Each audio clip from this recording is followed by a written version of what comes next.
National Herald case फिर सुर्खियों में है। इस मामले में सोनिया गांधी, राहुल गांधी और कुछ अन्य कांग्रेस नेताओं को प्रवर्तन निदेशालय ने क्यों कटघरे में खड़ा किया, ये सब जानना चाहते हैं। इस पर सिलसिलेवार बात करने से पहले नेशनल हेराल्ड के बारे में जानना जरूरी है।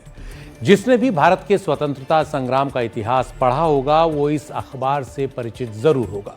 नेशनल हेराल्ड अंग्रेजी का एक अखबार था जिसे 1938 में पंडित जवाहरलाल नेहरू ने शुरू किया था।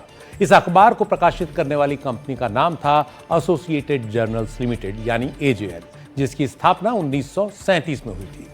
इस कंपनी में जवाहरलाल नेहरू समेत 5000 स्वतंत्रता सेनानी शेयर होल्डर थे। ये कंपनी 2 और अखबार प्रकाशित करती थी, हिंदी में नवजीवन और उर्दू में कौमी आवाज। ये सभी बहुत ही प्रतिष्ठित अखबार थे। आज़ादी की लड़ाई के दौरान नेशनल हेराल्ड एक राष्ट्रवादी अखबार के तौर पर स्थापित हुआ, जिस पर ब्रिटिश सरकार ने 1942 में पाबंदी भी लगाई और उसे बंद करा दिया। लेकिन 3 साल बाद ये फिर शुरू हो गया। आज़ादी के बाद यह अखबार कांग्रेस के मुखपत्र की तरह काम करता रहा और कई बड़े बड़े पत्रकारों ने इसमें काम किया। इसकी बड़ी प्रतिष्ठा रही। 2010 तक इस कंपनी के 5000 में से सिर्फ 1057 शेयर होल्डर ही रह गए।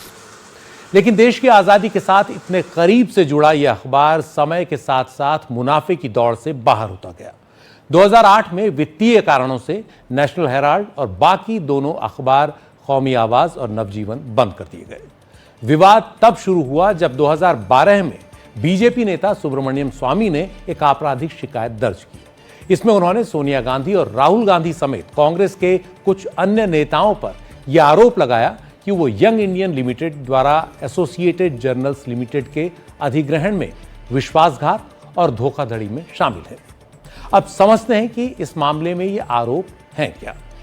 ईडी ने कोर्ट में जो अपनी चार्जशीट दायर की है उसके मुताबिक नेशनल हेराल्ड को प्रकाशित करने वाली कंपनी एजेएल के पास करीब 2000 करोड़ रुपए की अचल संपत्ति थी देश के अलग अलग इलाकों में।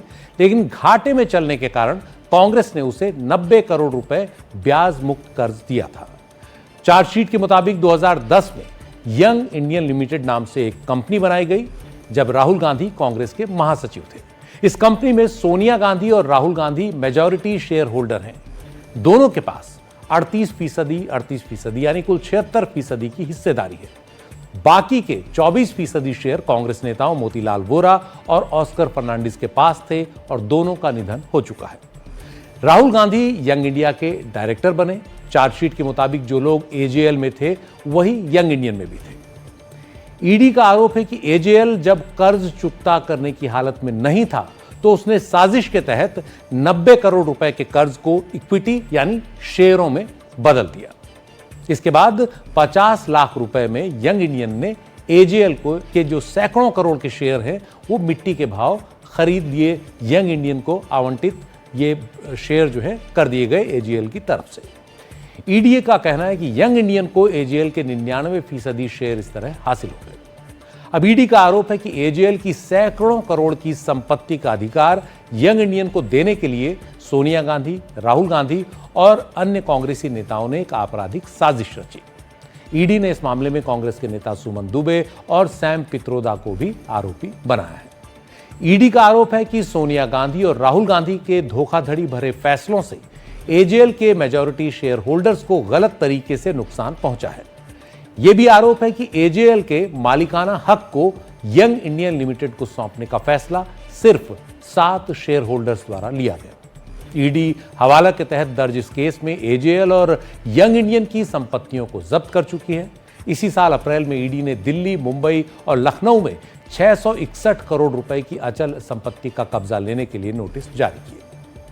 उधर कांग्रेस का कहना है कि यह पूरा केस राजनीति से प्रेरित है और जानबूझकर गांधी परिवार को परेशान करने के लिए हवाला के तहत यह केस किया गया है। कांग्रेस नेता और इस मामले में वकील अभिषेक मनु सिंघवी का कहना है कि इस केस में न तो पैसे और न ही संपत्ति इधर से उधर हुई है और सरकार ने इसमें हवाला के तहत जांच शुरू कर दी। सिर्फ इतना हुआ था कि नेशनल हेराल्ड के प्रबंधन के लिए एक नॉट फॉर प्रॉफिट कंपनी बनाई गई जहां कोई डिविडेंड नहीं दिए जा सकते, न ही कोई वाणिज्यिक लेन देन हो सकता है। सोनिया गांधी और गांधी परिवार के अन्य सदस्यों और दिवंगत मोतीलाल वोरा के साथ मिलकर एक कंपनी बनाने को हवाला का मामला बना दिया गया है। अभिषेक मनु सिंह भी इस मामले में आगे भी जिरह कर रहे हैं। मामला कोर्ट में है, देखना है कि ईडी के आरोप कोर्ट में कितने मजबूत साबित हो।